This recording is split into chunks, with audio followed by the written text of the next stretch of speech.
万万没有想到，原来把矿泉水瓶和一个钢丝球搭配在一起，作用居然这么厉害，解决了家家户户的大烦恼，简直太实用了！赶紧跟着视频来看一看吧。大家好，我是鹏鹏。矿泉水瓶，我相信家家户户都有吧。尤其是现在天气还处于相对较热的情况，有的朋友甚至一天会喝上好几瓶，而每次喝完之后，矿泉水瓶都会直接给扔掉，那么就太浪费了。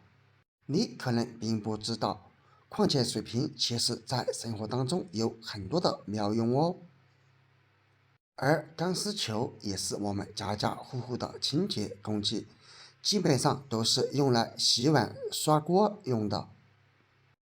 但是像钢丝球直接这样使用，如果碗里面特别的油，这样就会把手上弄得油腻腻的，特别的不舒服。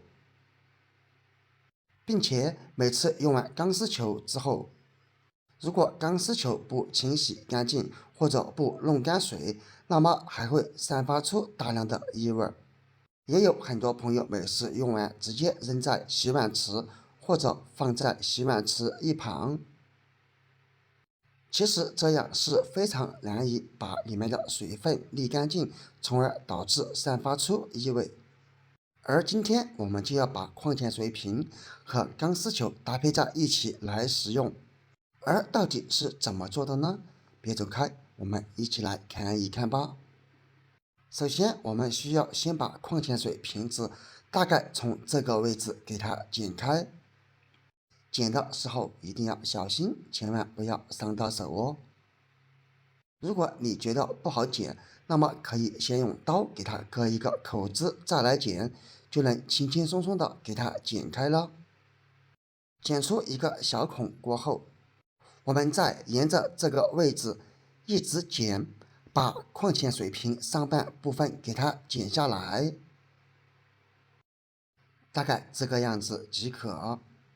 然后我们再把上半部位给它修一修，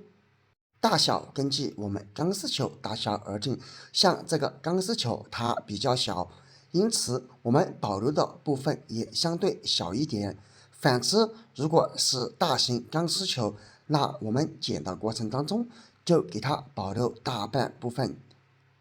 以免影响我们使用过程和外观。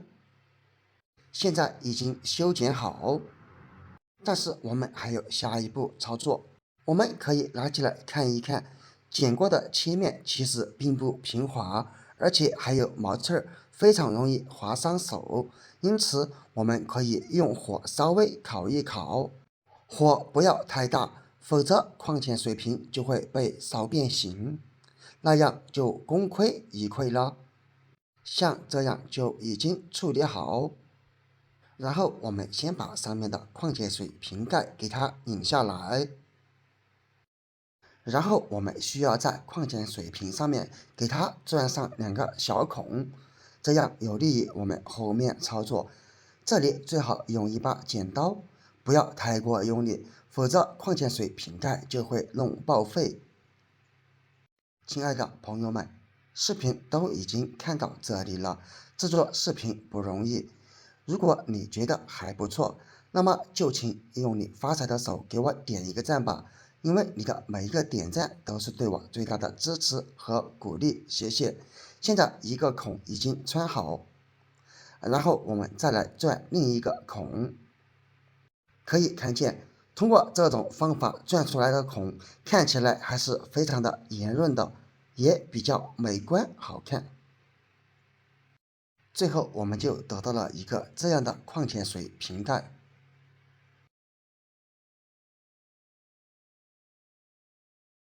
然后再把矿泉水瓶盖给它拧回去即可。然后找出一个用过的一次性口罩，当然如果没有，我们用绳子也可以。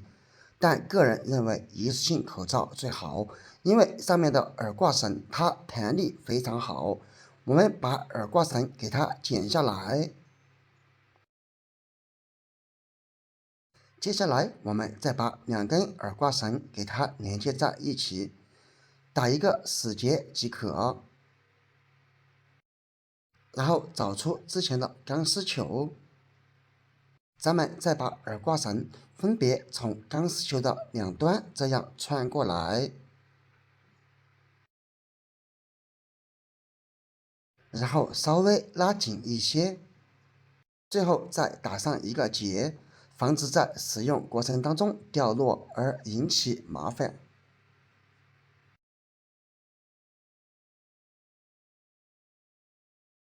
打好结以后，再找出刚刚的矿泉水瓶子，把耳挂绳的两端分别从刚刚钻好的两个小孔中穿过来，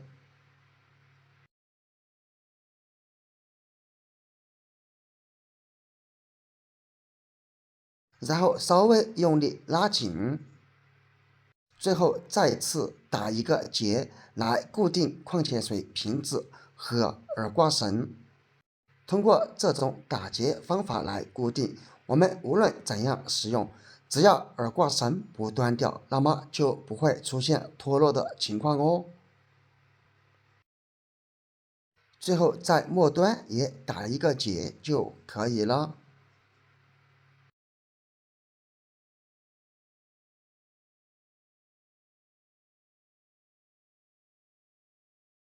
这样一个洗碗刷锅的神器就制作好了，我们来试一试它的效果吧。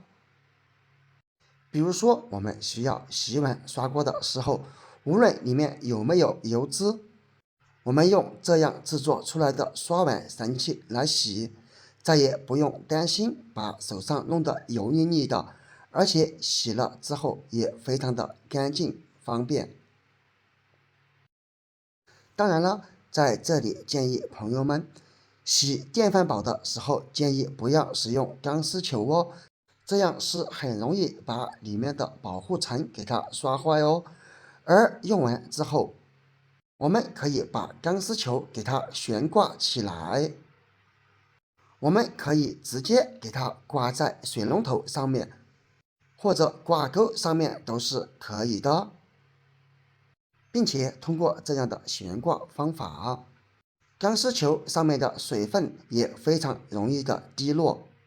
只需几分钟就能将里面的水分滴得干干净净，再也不用担心钢丝球因为潮湿而散发出异味的这种情况了。怎么样，朋友们？这个方法还非常不错吧？那么你也赶紧试一试吧。好了，本期视频就分享到这里了，我们下个视频见，拜拜。